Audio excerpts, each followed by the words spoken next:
جی break کے بعد ایک بار پھر سے خوش آمدید. اور اتنی خوبصورت گفتگو چل رہی تھی کہ بالکل بھی آج پہلی بار مجھے بریک لیتے ہوئے بہت ہی زیادہ افسوس ہو رہا تھا کہ میں واقعی گلٹ میں چلی گئی. ہم بات کر رہے تھے نعت علی کے بارے میں، اور جس کی تلاوت آپ کے سامنے، جو نعت علی صغیر ہے اس کی تلاوت آپ کے سامنے حکیم اکبر صاحب نے کی. اور نعت علی وہ دعا ہے جو نبی کریم صلی اللہ علیہ وآلہ وسلم نے خیبر کے مقام پر تب کی جب 40 دن ہر کوئی خود اپنے ہنر کو، اپنے آپ کو آزماتا ہوا سب جاتے تھے، لیکن سامنے مرہب کھڑا ہوتا تھا اور مرہب کو دیکھ کے پھر واپس آ جاتے تھے. پھر نبی کریم صلی اللہ علیہ وآلہ وسلم نے بولا کہ میں علم اس کو دوں گا جو اللہ کے نبی کا دوست ہوگا، اور اس کو وہ بھی. اور بالکل ایسی ہی چیزیں وائس ورسا. میں خیر کیونکہ میں اتنی ایکسائٹیڈ ہو چکی ہوں کہ میں آپ کو بتا نہیں سکتی. میں آؤں گی علامہ صاحب. آپ جو بات چھوڑی تھی اس کو پیچھے سے شروع کیجیے گا ذرا. تو میں عرض کر رہا تھا کہ حضور نے یہ ارشاد فرمایا کہ صاحب میں کل جو ہے علم اس شخص کے ہاتھ میں دوں گا کہ جو اللہ اور اس کے رسول کو دو سکتا ہے اور اللہ اور اس کا رسول اس کو دو سکتے ہیں. تو تمام صحابہ کرام رضوان اللہ تعالیٰ علیہم اجمعین کے ذہنوں میں یہ بات تھی کہ صاحب یہ کاش آج جو ہے یہ علم جو ہے وہ اس کے ہاتھ میں آ جائے. اور سب یہ جانتے تھے کہ حضرت علی کی جو ہے طبیعت ناساز ہے اور حضرت علی جو ہے وہ آج جو ہے وہ شاید اس جنگ میں جو ہے شریک نہیں ہو پائیں گے.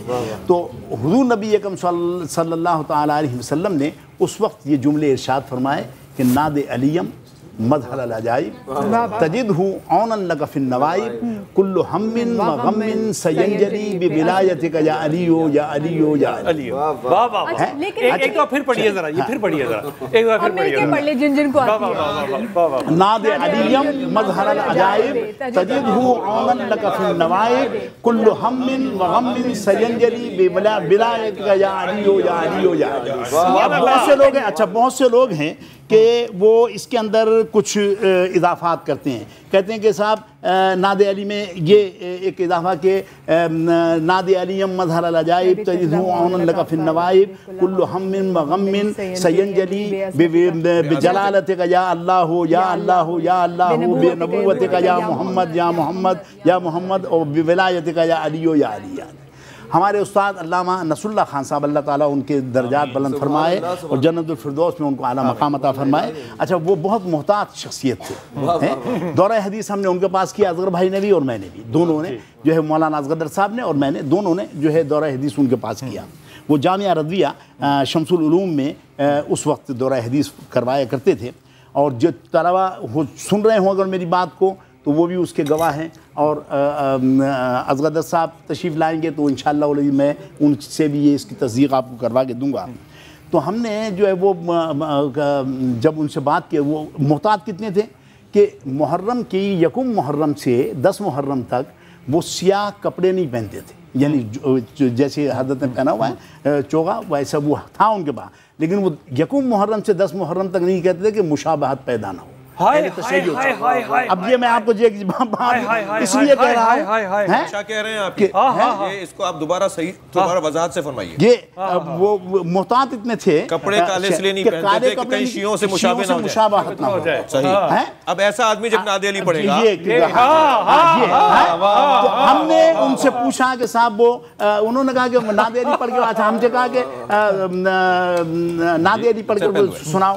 ہم نے سنائی اور یہی جو بڑی والی صورت تھی وہ ہم نے سنائی ان کو، جو جس کو بڑی کہا جاتا ہے. تو وہ جب سنائی تو علامہ نصر اللہ خان صاحب وہ افغانستان میں جو مجددی صاحب کی حکومت تھی اس کے سپریم کورٹ کے چیف جسٹس بھی رہے.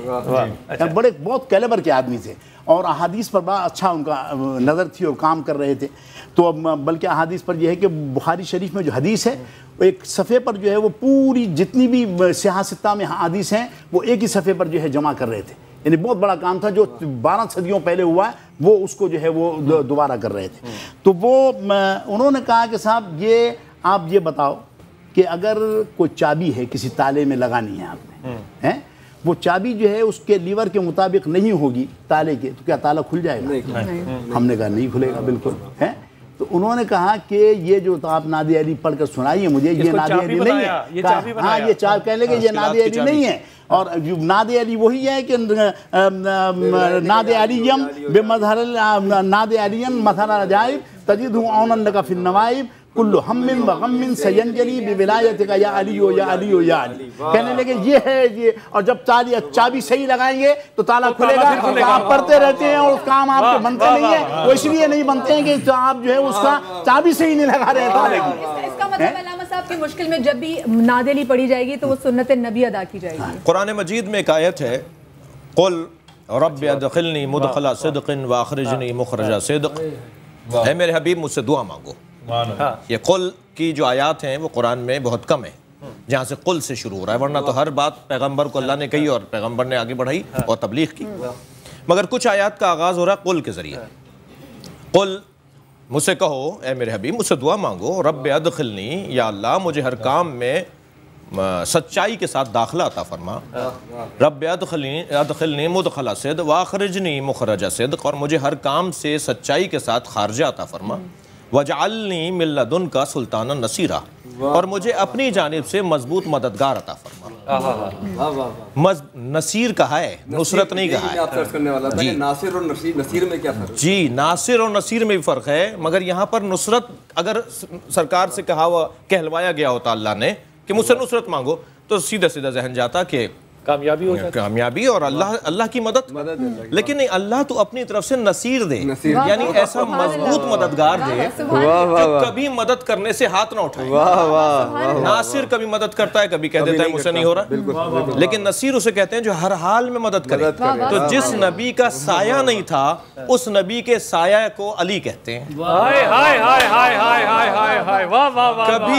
کبھی سرکار کا ساتھ نہیں چھوڑا. اور ایک جگہ جیسے حکیم صاحب فرما رہے تھے، ایک جگہ جنگ تبوک کے موقع پر اگر حضرت نے فرمایا کہ تم رک جاؤ میں چلا جاتا ہوں، تو آپ نے فرمایا کیا تمہیں یہ پسند نہیں ہے کہ اب اگر یہ چھوڑ کر بھی جا رہے ہیں تو وہ فضیلت دے رہے ہیں جو کوئی شریک نہیں ہے. جی ہاں، اور وہ یہ کہ تمہاری نسبت میرے ساتھ ایسے جیسے ہارون اور موسیٰ. نصیر یعنی مددگار. اب قرآن کی روح سے مولا علی سے مدد مانگنا، جب پیغمبر کو مددگار اللہ دے رہا ہے تو ہم اگر سنت پیغمبر پہ عمل کر کے مدد مانگ رہے ہوں تو یہ عین توحید ہے.